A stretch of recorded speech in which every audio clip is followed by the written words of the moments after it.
The BYD Seal has finally landed here in Malaysia with two variants on offer, exhilarating performance and a very competitive price. We're here to check out the most exciting new electric saloon on the Malaysian market, at least this far into 2024. My name is AIMAN ABDULLAH, this is Malaysian Motoring, and this is our launch coverage of the new BYD Seal.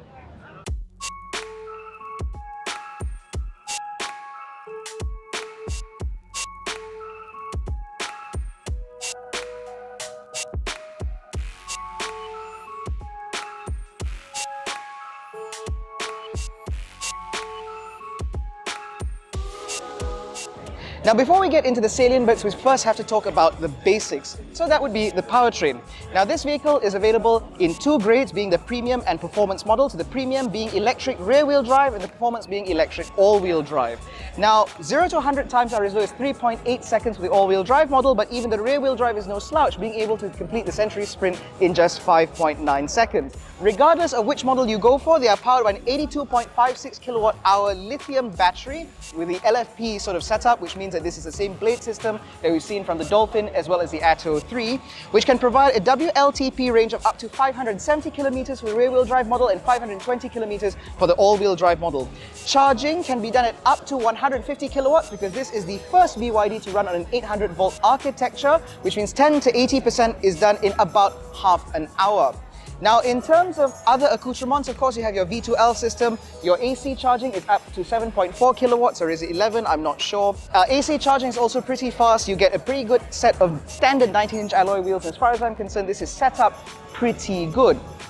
Now, the BYD Seal competes head-to-head with the Tesla Model 3, which means in terms of dimensions, they are broadly the same size as well. Of course, this being a completely ground-up EV with its own unique architecture, it does mean that packaging is pretty intelligently designed as well. The wheels have been pushed out as far as possible to create the longest possible wheelbase for this car, which means there should be pretty good interior space.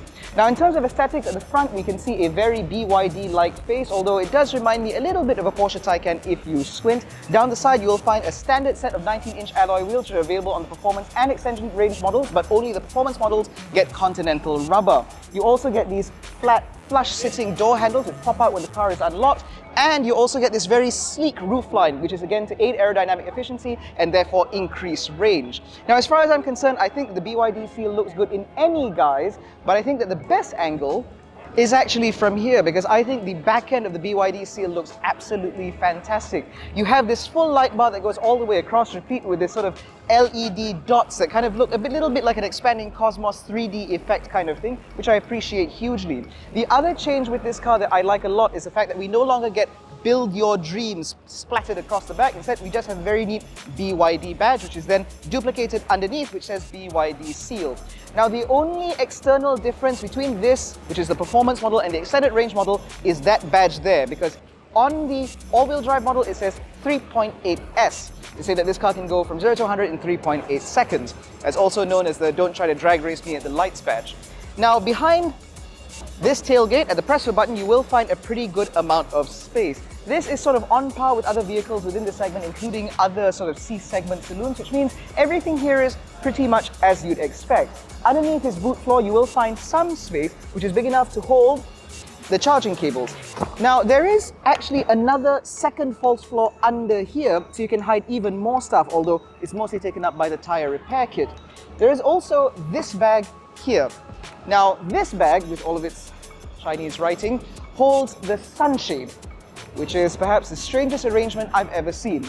And as I'm talking, you will be seeing some footage now about how this sunshade is fitted to the interior to cover up the panoramic sunroof. This is lazy engineering, if you ask me.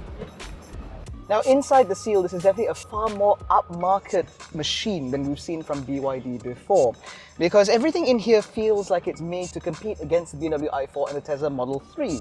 So everything feels nice and plush. You get this stitched material up here on the tops of the dash and even on the door cards. You even get this Alcantara-like material here, more stitched upholstery here, and there's a lot of swoops and lines around here, which again feels rather nice. Even the dash front on the passenger side is wrapped in this Alcantara-like material. Now, these seats are actually wrapped in leather. This is genuine leather, even though it feels very not leather-like. But I can say that they are very comfortable, although BYD seats have gotten praise from us in the past. Now, ahead of me sits a rather chunky steering wheel, which I do quite appreciate, and it is very, very adjustable for reach and rake, although it is to be said that if you adjust this too low, that might get in the way of the instrument cluster. But adjusted properly, you have this nice little wide screen here which gives you all the relevant information. I'm very glad that this isn't the same dinky little screen that we get from the Atto 3 and the Dolphin. But if that's not enough, there is also a full color heads-up display right in your line of sight, which means that you get all the information that you need exactly where you expect it to be, which means your eyes don't have to keep focusing from there to here. Now, this steering wheel is unique to the Seal, or at least we haven't seen this before from other BYD models, and so all the buttons are laid out in a relatively logical manner. You get your more buttons here, some more buttons here. There is even a little cubby hole on this side for your smart tag. You get an actual gear selector here, which cannot be said of Tesla. And you get even more buttons here for your drive mode, your volume selection, and even some ADAS switches and so on, all down here, which I appreciate hugely.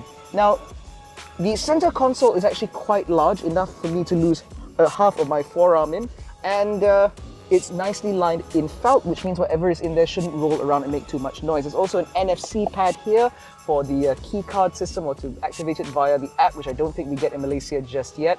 But all of that is inconsequential because you have a couple of Qi wireless chargers here. There are some USB ports hiding somewhere down here. And of course, you have the typical BYD center console, which can be rotated for your viewing pleasure. Now, as standard, the BYD Seal now comes with wireless Apple CarPlay and Android Auto as standard straight out of the box. No over-the-air update needed. But what is interesting about this screen is that this now controls not only the dual zone climate control, as we've seen before from other BYD vehicles, but it also controls things like the aircon direction, the vent directions, because like the Tesla Model 3 and the Porsche Taycan, adjusting the flow of the air now has to be done via this screen. I absolutely hate it. Now, this being a compact executive saloon, it does mean that rear seat space is very important. As you can see with this seat setup in my driving position, I have frankly 5 series levels of space back here. It is absolutely huge. However, because this is an electric saloon, the floor does sit a little bit higher, which means, as you can see, there is very little in terms of under thigh support, and because the front seats are mounted quite low, I can't quite tuck my feet in underneath the seat in front of me, so long distance drives might be a little bit uncomfortable. That said, however, because the BYD Seal is quite wide, it does mean that you can actually sit 3 abreast back here, or 2 passengers could sit here very comfortably and enjoy the center armrest where you'll find a couple of cup holders. USB ports are hidden behind a little panel down there, and there are a couple of crotch coolers in the center, but there are no air conditioning controls back here, which means everything runs through the central screen up front. The vents here, however, mercifully can be adjusted with your hands, you know, the way we've been doing for several decades now. As you can see, my headroom is also pretty good despite that fastback roofline, no doubt because there is no built-in sunshade, which means you have to assemble it. Now, I call this lazy engineering because BMW has figured out a way to have the retractable sunshade live sort of above the driver's controls ahead of the driver, so it doesn't impede on rear headroom. But having it removable the way the Tesla Model 3 does it, to me, as I said, seems a little bit lazy. This is not a cheap car by any measure, which means the sunshade really ought to have been automated. Now, there are ISOFIX mounts back here which hide behind these little rubber flaps, which means you won't be losing them anytime soon. There's also an ISOFIX mount for the front passenger seat with a top tether as well, which means that you can put a bulky rear-facing child seat there and then leave somebody else in the back seat. There are also nice pockets here, there's a nice door bin here, and overall everything here feels quite good. There are even these little coat hooks, which is a feature that I'm seeing less and less on cars now. So I think, all things considered, this is not that bad. I just wish I could adjust the aircon vents with my hands. Now, in terms of active safety, the BYD Seal comes chock full of ADAS systems, all available as standard, including things like radar-guided cruise control, autonomous emergency braking, a 360-degree camera, rear cross-traffic alert, lane change assist, lane trace assist, as well as traffic jam assist, among many, many other things, which means you do not have to choose spec, or rather variant, based on safety spec. Now, prices start at 179,800 ringgit for the rear-wheel drive, while the all-wheel drive goes for 199,800 ringgit. All vehicles come as standard with a 6-year, 180,000 kilometer warranty, or if I got that wrong, you're going to find the actual stats here on the screen. And of course, you can get service packages for this car all the way up to 8 years to cover the full battery and powertrain warranty. Let us know what you think in the comment section below of the new BYD Seal. Is this enough of a car to sway you from a Tesla Model 3 or potentially even a 3 Series BMW? That's what we want to find out. In any case, that has been our launch coverage of the new BYD Seal. If you enjoyed this video, please give it a thumbs up, subscribe to the channel, hit the little bell icon to be notified every time we make a new upload. Don't forget to follow us on Facebook, Twitter, Instagram and WhatsApp. All the links are in the description below. Thank you so much for watching. We will catch you in the next one. Take care and stay safe.